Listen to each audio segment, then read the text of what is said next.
Hai, apa kabar semuanya saudara? Saya Pendeta Gideon Simanjuntak. Sebuah kehormatan bagi saya bisa kembali mengajar dalam kelas Bible Study, kelas Indonesia. Sebelum kita masuk lebih dalam, mari sama-sama kita mau tundukkan kepala, kita bersatu di dalam doa.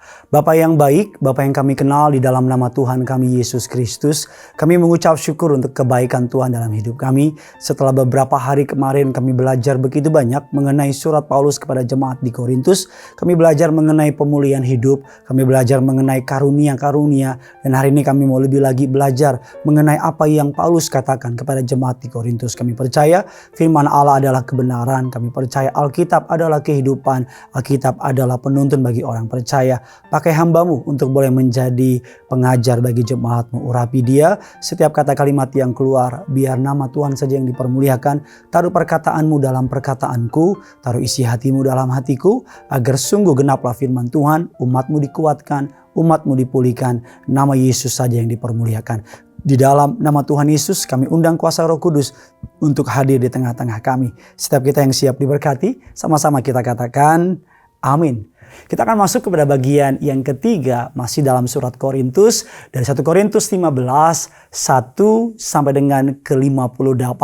Pemulihan dalam keyakinan akan Kristus. Ada 4 pokok pemulihan dalam keyakinan akan Kristus yang akan kita bahas selama episode ini. Yang pertama, pemulihan dalam keyakinan akan Kristus. Umat diyakinkan bahwa Kristus telah mati untuk menebus dosa manusia. Bukan terjadi secara kebetulan, tetapi memang sudah dinubuatkan jauh-jauh hari, tertulis dalam kitab suci, dalam 1 Korintus 15, 1 dan 3. Dan yang kedua, umat diyakinkan bahwa Kristus telah dikuburkan, bahwa ia telah dibangkitkan pada hari yang ketiga, dan bukan terjadi secara kebetulan, tetapi sudah ada dalam nubuatan yang tertulis dalam kitab suci perjanjian lama, 1 Korintus 15, 4 dan 8. Dan yang ketiga, umat diyakinkan bahwa kebangkitan Kristus, amin, memberikan kepastian, kebangkitan orang-orang percaya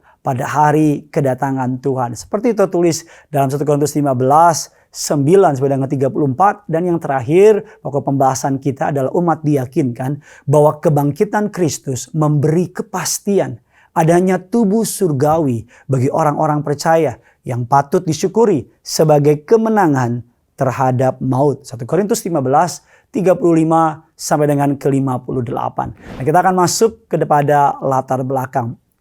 Pada pasal-pasal sebelumnya, pasal 12, pasal sampai dengan 14, Paulus memuji atas karunia-karunia yang jemaat terima. Pada pasal 15, setelah dia memuji kepada karunia-karunia yang jemaat terima, pada pasal 15, Paulus beralih kepada kebangkitan. Baik kebangkitan Kristus yang telah terjadi 2000 tahun yang lalu, maupun kebangkitan orang-orang percaya di akhir zaman. Jadi Paulus memberikan sebuah perbandingan kebangkitan Yesus 2000 tahun yang lalu pada hari ketiga, dan kebangkitan orang percaya di akhir zaman. Dan berikutnya kita akan melihat karena mengapa Paulus menyampaikan tersebut, karena ada banyak orang dan golongan yang tidak percaya atau setidaknya meragukan keyakinan iman Kristen tentang pengharapan kebangkitan semua orang percaya.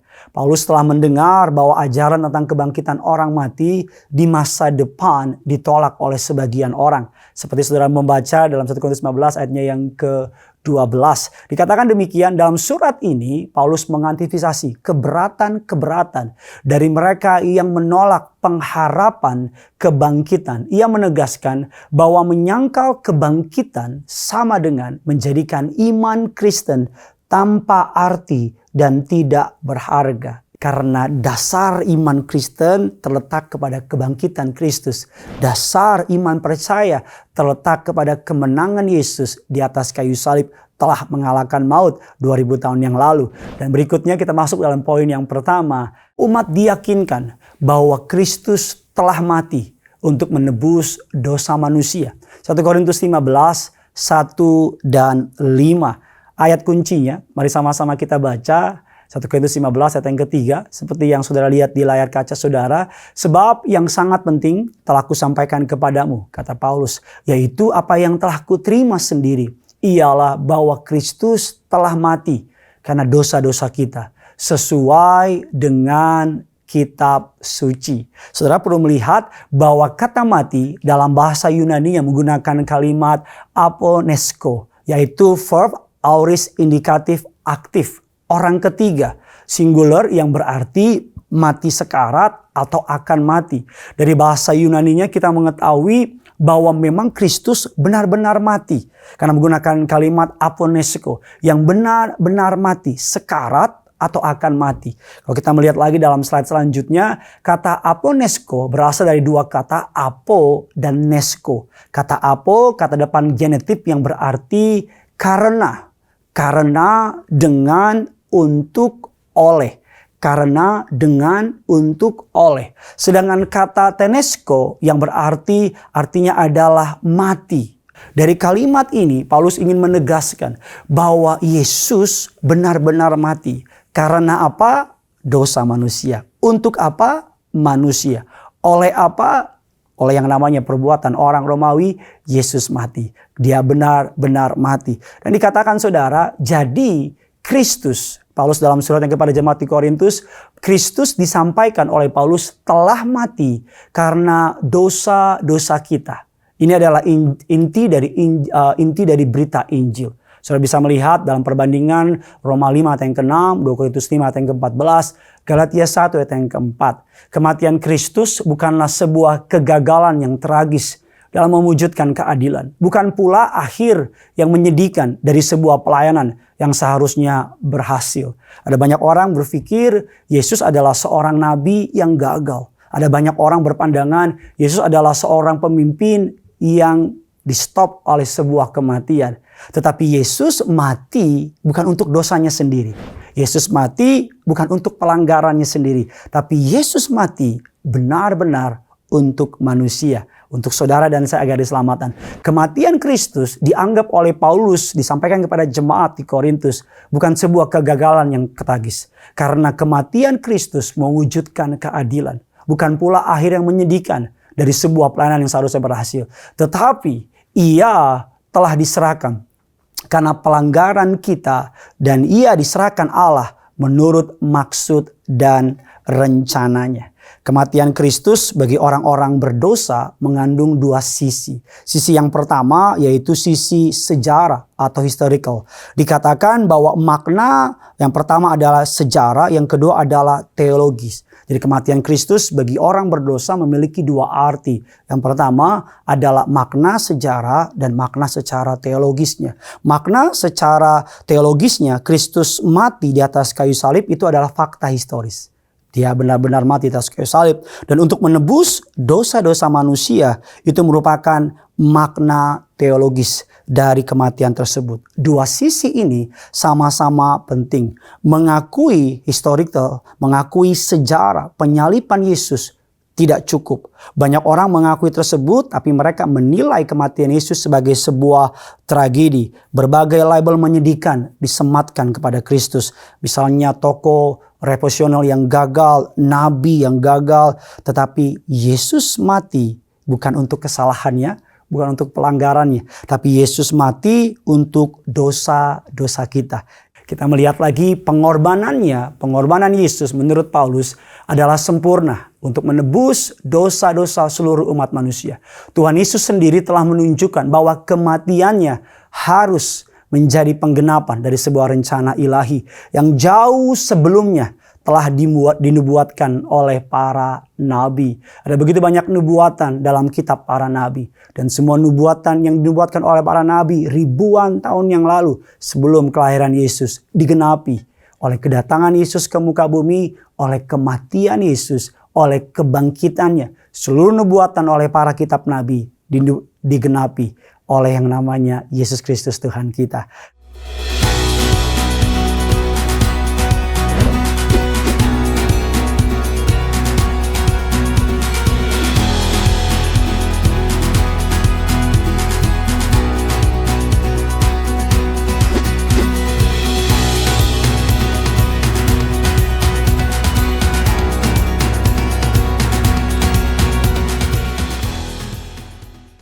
Kita akan masuk, hal ini menunjukkan bahwa peristiwa kematian Yesus sudah jauh sebelumnya dinubuatkan oleh para nabi. Terutama dalam Yesaya 53 5 dan 12. Kitab suci berasal dari Allah, diwahyukan kepada setiap penulis kitab oleh perantara Roh Kudus. Ditulis oleh manusia, diwahyukan oleh Roh Kudus. Sejak zaman Nabi telah mewahyukan bahwa Mesias akan lahir, Mesias akan mati, dan Mesias akan dibangkitkan pada hari yang ketiga. Dalam kitab Yesaya 53, 5 dan 12 kita melihat ada sebuah susunan yang menarik bahwa Kristus Yesus telah menggenapi semua nubuatan yang tertulis dalam Yesaya 53 dan para kitab para nabi. Nah, kita melihat bahwa pewahyuan ini merupakan bukti validitas dari kitab suci Allah. Tidak ada kitab suci manapun di dunia ini yang dapat menandingi keharmonisan, keteraturan, kelengkapan, kesempurnaan, dan keagungan dari Alkitab. Kita melihat dalam Alkitab juga khususnya apa yang dikatakan oleh Rasul Paulus bahwa setiap peristiwa yang Allah kerjakan tidak berbeda dengan apa yang diwahyukannya. Sehingga bagaimana mungkin kita melupakan Allah, meniadakan Alkitab. Allah adalah apa yang diucapkannya. Apa yang Allah ucapkan ada di Alkitab, saudara. Pada seluruh sistem kerja Allah di masa depan sampai pada kehidupan yang kekal, dia mengerjakan, menggenapi sesuai dengan apa yang tertulis dalam Alkitab. Alkitab membuktikan validitasnya terhadap dirinya sendiri sebagai firman Tuhan yang sempurna dan kekal. Demikian yang terjadi pada kematian Yesus di kayu salib. Manusia harusnya menerima hukuman yang kekal itu, tapi karena begitu besar kasih Allah, sehingga saudara dan saya mengalami penyelamatan dari Tuhan. Kematian Kristus menjadi penebus bagi orang berdosa. Kematian Kristus menjadi alat bayar yang sempurna untuk menanggung setiap dosa. Kematian Kristus meredakan cawan murka Allah agar saudara dan saya diselamatkan. Respon kita terhadap pengorbanan Kristus cuma satu hal. Allah inginkan agar kita menyesali segala dosa kita, berbalik dari jalan kita yang jahat, dan kembali kepada Tuhan. Kematian Kristus, seperti saya bilang tadi, historical dan theological. Dalam sisi sejarah ada faktanya. Dalam sisi teologi dia mati untuk menebus dosa saudara dan saya. Kita masuk ke dalam bagian yang kedua. Umat diyakinkan bahwa Kristus telah dikuburkan dan telah bangkit pada hari yang ketiga. Dikatakan ayat kuncinya 1 Korintus 15 ayat yang keempat, bahwa ia telah dikuburkan, bahwa ia telah dibangkitkan pada hari yang ketiga sesuai dengan kitab suci. Kata dibangkitkan dalam bahasa Yunani menggunakan kalimat egertai, artinya membangkitkan, memulihkan, membangunkan, bangkit atau muncul dalam bentuk pasifnya. Dikatakan bahwa penegasan terjadi tentang realitas kematian Kristus diteguhkan dalam pemunculan frase pada hari ketiga. Dalam tradisi Yahudi, seseorang benar-benar dikatakan sudah mati tanpa terbantahkan jika ia sudah berada dalam kematian selama 3 hari. Kebangkitan pada hari ketiga menunjukkan bahwa orang yang bangkit itu sebelumnya benar-benar mati. Dan dikatakan kematian dan kebangkitan Kristus tidak dapat dipisahkan. Kalau sekedar mati, tidak bangkit, ada banyak orang-orang hebat, pendiri agama, tokoh-tokoh hebat yang memiliki yang namanya tanggal kematian. Semua orang memiliki tanggal kelahiran, tanggal kematian. Tapi hanya Yesus yang memiliki tanggal kebangkitan. Tanpa kebangkitan Kristus, kematian menjadi tanpa makna. Jika Kristus cuma mati saja, maka kita masih hidup dalam dosa-dosa kita. Kita mati bersama dengan Kristus karena Yesus mewakili kita. Di kayu salib ada yang namanya divine exchange, sebuah pertukaran. Di kayu salib harusnya kita yang disalib. Tapi karena Yesus mengasihi kita, Bapa mengasihi kita, divine exchange, sebuah pertukaran ilahi. Kita tidak harus dihukum karena Yesus telah dihukum. Itulah sebabnya Yesus disebut sebagai anak yang sulung. Karena dia yang pertama kali dibangkitkan, maka kemudian kita miliki iman, kita juga pasti dibangkitkan pada akhir zaman kelak nanti. Yang ketiga, umat diyakinkan bahwa kebangkitan Kristus memberi kepastian. Kebangkitan orang-orang percaya pada hari kedatangan Tuhan. Kalau Yesus bangkit, maka kita orang percaya dapat memiliki iman. Kita juga dibangkitkan. Ayat kuncinya, 1 Korintus 15, ayat yang ke-22. Karena sama seperti semua orang mati dalam persekutuan dengan Adam, demikian pula semua orang akan dihidupkan kembali dalam persekutuan dengan Kristus. Dikatakan kata dihidupkan dalam bahasa Yunani mengandung kata yang berarti zopeo, yang artinya menghidupkan, comes alive, atau giving life, memberikan hidup kepada. Kristus Yesus, dia mati dan dibangkitkan. Kata kerja yang dipakai adalah kata kerja bentuk future passive. Jadi mereka yang mati dalam persekutuan dengan Adam akan dihidupkan kembali atau akan diberikan kehidupan bagi semua orang yang hidup dalam persekutuan dengan Kristus. Paulus memberikan sebuah perumpamaan, sebuah perbandingan manusia pertama namanya Adam yang kalah oleh dosa, jatuh di Taman Eden, dengan manusia yang kedua namanya Yesus. Manusia yang pertama, Alkitab katakan kalau saudara bisa melihat Adam, manusia yang pertama gagal. Karena kegagalannya datang manusia yang kedua, Yesus. Dan Yesus ini yang hidup, kita yang kalah oleh dosa dan persekutuan dengan Adam, kita akan dihidupkan ketika kita memiliki persekutuan dengan Kristus. Pada masa yang akan datang ini menyangkut parousia, yaitu kedatangan Kristus di ayat yang ke-23. Tentunya akan memberikan hidup adalah Allah sendiri bagi orang yang di dalam persekutuan dengan Kristus. 1 Korintus 15:22 adalah tipologi atau gambaran. Dalam perjanjian lama ada begitu banyak gambaran apa yang terjadi di perjanjian baru. Dalam istilah teologi disebut tipologi, gambaran. Apa yang terjadi di perjanjian lama biasanya samar-samar disempurnakan dengan apa yang terjadi di perjanjian baru. Adam adalah manusia tipologi, gambaran dari Yesus yang ditindaklanjuti dalam ayat 45-48. Saya bisa lihat Roma 5:12, Filipi 2:6 dan 11. Dalam Adam semua manusia dipengaruhi oleh dosa, yaitu kematian. Ketika Adam jatuh dalam dosa, maka semenjak itu dosa masuk ke dalam hidup manusia dan dosa berkuasa. Dalam Kristus, ketika kita melihat Yesus, percaya kepada Kristus, beriman kepada Kristus, semua manusia berpotensi dapat dipengaruhi oleh kasih karunia dari Tuhan.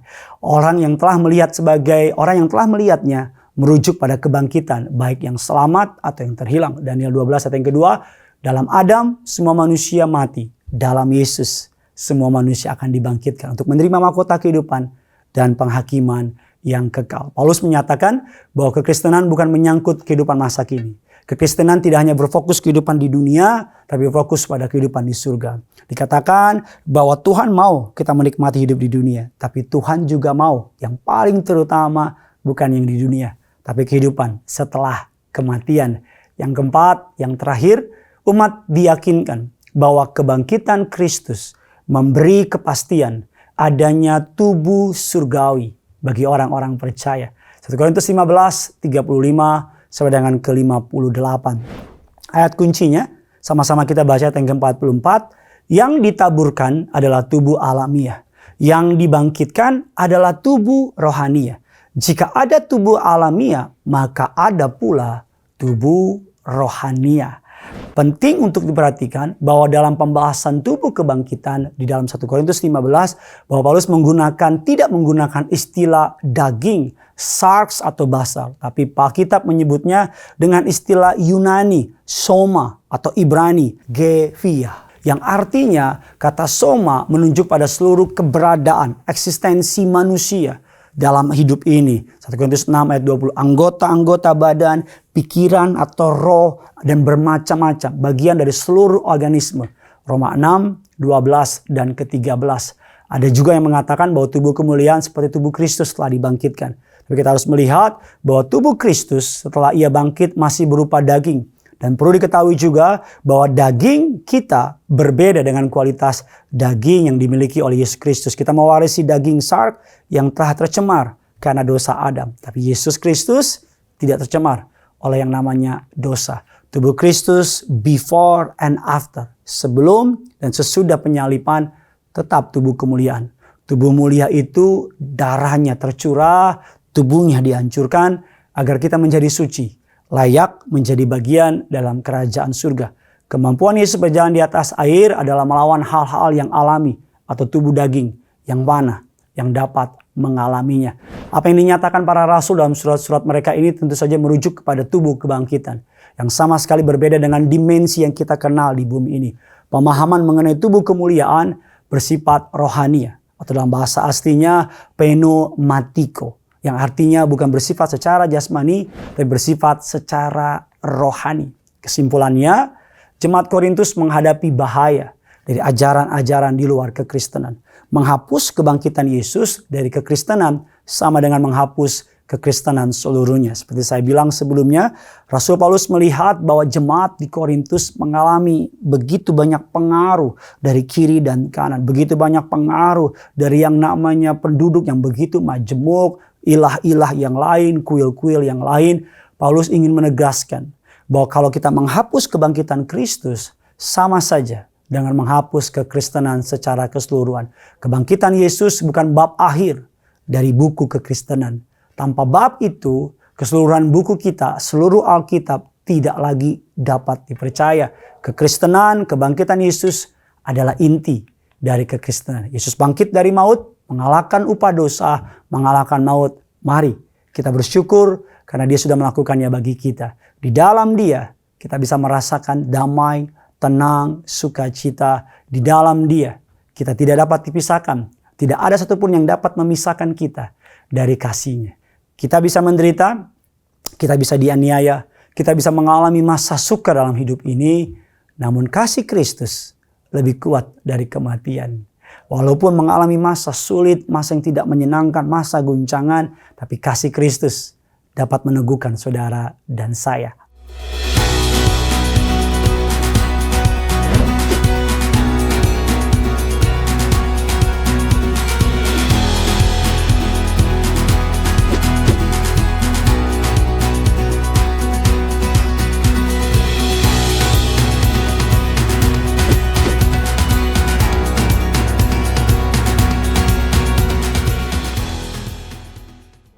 Sekarang kita sampai pada bagian akhir adalah aplikasi. Apa yang dimau oleh penulis surat Korintus, Rasul Paulus, kepada setiap kita jemaat yang menyaksikan Bible Study kelas bahasa Indonesia ini.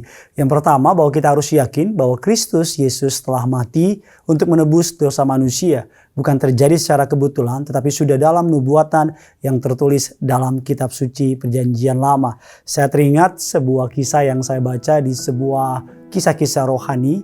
Ada dua orang di dua sisi, saudara. Dan sisi yang pertama adalah bicara mengenai sisi tempatnya Tuhan atau kerajaan surga. Tempat yang indah, tempat yang luar biasa baik. Dan sisi yang di sebelah kanan adalah sisi dari kita manusia. Dan berbagai macam orang berusaha mencari jalan untuk ke surga. Mereka membangun jembatan dengan kekuatan mereka. Membangun jembatan ke surga dengan kebaikan mereka, dengan kesalahan mereka. Tapi semakin mereka membangun jembatan, sebaik apapun, sekuat apapun, sedahsyat apapun, mereka tidak bisa pernah mencapai kepada yang namanya surga tersebut. Hanya salib Yesus, hanya kebangkitan Yesus, kematian dan kebangkitan Yesus di atas kayu salib menjadi jembatan yang dapat menghantar manusia masuk ke dalam yang namanya kerajaan surga. Kalau saudara teringat kisah Menara Babel. Menara Babel adalah manusia berkumpul untuk membangun sebuah bangunan tinggi menyamai Tuhan. Babel adalah sebuah spirit yang ingin ke surga tanpa Tuhan. Tetapi kita tidak mungkin bisa sampai surga tanpa kebangkitan Kristus, tanpa kematian di kayu salib. Apa perbedaan kekristenan dengan kepercayaan yang lain? Bahwa kepercayaan yang lain berbuat baik untuk bisa sampai ke surga. Kekristenan mempercayai karena kita sudah diselamatkan, maka kita wajib berbuat baik. Kalau kepercayaan yang lain, manusia yang cari Tuhan, tapi kekristenan Tuhan kita yang cari manusia. Aplikasi yang kedua, kita katakan bahwa kita harus yakin bahwa Kristus telah dikuburkan, bahwa Ia telah dibangkitkan pada hari yang ketiga. Bukan terjadi secara kebetulan, tapi sudah dalam nubuatan yang tertulis dalam kitab suci Perjanjian Lama. Kita harus yakin bahwa Kristus telah dikuburkan dan bahwa Ia telah dibangkitkan. Kata kuncinya, yakin telah dikuburkan dan telah dibangkitkan pada hari yang ketiga. Saya mendengar sebuah cerita pasangan suami istri. Suaminya seorang hamba Tuhan yang cukup terkenal pada masanya.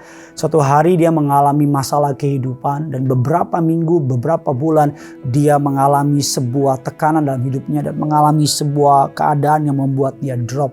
Dan suatu hari out of nowhere tiba-tiba istrinya memakai gaun hitam dengan tudung hitam dan gaun yang dipakai untuk pergi ke sebuah pemakaman. Suaminya kaget dan berkata, siapa yang meninggal hari ini? Kenapa kamu pakai gaun begitu hitam dan mengapa engkau begitu sedih sekali?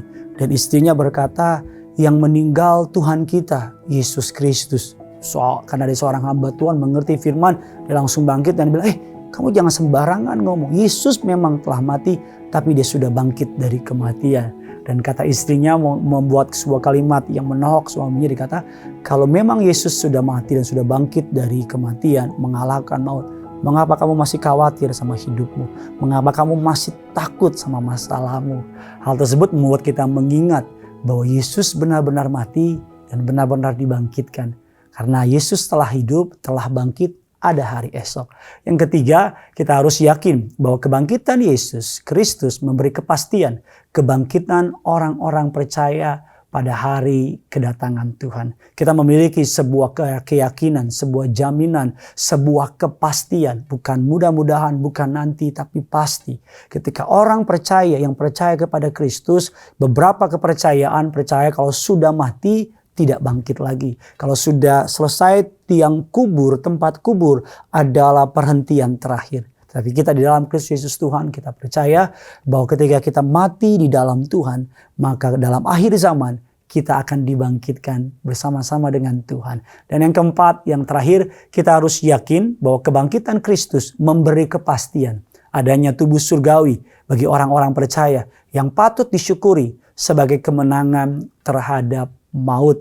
Kebangkitan Kristus memberikan kepastian bahwa tubuh jasmani kita akan mengalami tua, akan mengalami, dari debu, dari tanah kembali tanah, debu kembali kepada debu. Tapi ketika saudara dan saya percaya kepada Kristus, nanti saudara bangkit, akan dibangkitkan dalam tubuh kemuliaan, tubuh surgawi. Apapun yang terjadi selama hidup saudara, tapi ketika engkau bangkit, engkau mengenakan sebuah kemuliaan, tubuh yang baru, yang Yesus juga kenakan. Saya berdoa agar firman Tuhan ini, Bible Study Kelas Indonesia ini dapat memberkati saudara. Mari sama-sama kita berdoa. Bapa dalam surga, dalam nama Tuhan Yesus, kami mengucap syukur untuk segala kebaikan-Mu dalam hidup kami. Terima kasih untuk kelas Bible Study yang telah kami dengar. Kami percaya firman-Mu, ya dan amin. Firman-Mu menguatkan, meneguhkan, mengajar kami. Kami percaya bahwa tubuh kami suatu hari nanti akan mengalami kematian. Tapi kami akan mengalami kebangkitan bersama dengan Tuhan. Kami percaya Engkau Yesus bukan hanya mati bagi kami, tapi bangkit bagi setiap kami. Engkau mati bagi dosa kami, Engkau bangkit juga bagi kami. Kami percaya bahwa suatu hari nanti kami yang percaya kepada Kristus, ketika kami menjumpai kematian, kami akan dibangkitkan bersama dengan orang-orang percaya, mengenakan tubuh kemuliaan, mengenakan tubuh surgawi. Kami berdoa agar kami tetap setia sampai kedatangan-Mu yang kedua kali, mengiring Yesus sampai selama-lamanya. Di dalam nama Tuhan Yesus kami berdoa dan mengucap syukur. Amin.